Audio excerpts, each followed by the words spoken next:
let me say, AKA Evans, was arrested 2 weeks ago in Nigeria. And this is a fugitive that we believe was, introduced a different novel idea of this kidnapping. He brought all his family to be based in Ghana, while he stays in Nigeria and be kidnapping people.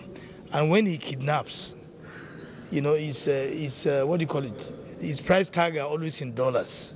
$1 million, 50 million naira, 120 million naira. Those are that's why in Nigeria they refer to him as a billionaire kidnapper. He's a billionaire. And just like I discussed with my counterpart in Ghana, I think we need to, because he has 2 passports, Nigerian and Ghanaian passports. And like I said, his family and children are based in Ghana here. So I think it's very important they need to put an eye on his activities in Ghana.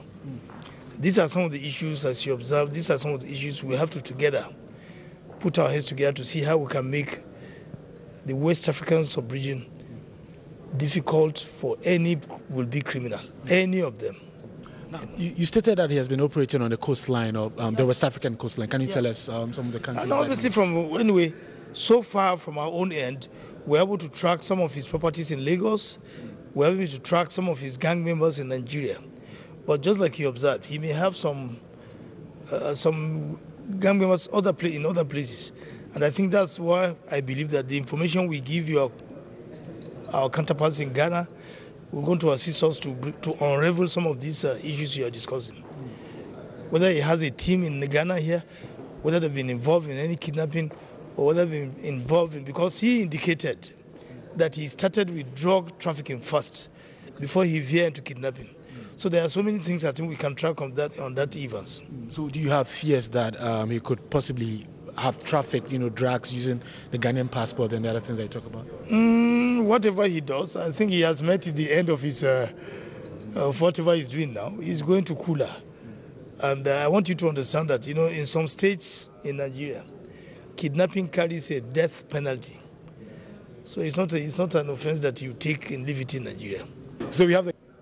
Well, having listened to the Inspector General of Police in Nigeria, we've come to realize that crime has become transnational, and therefore we can only fight this crime through international collaboration.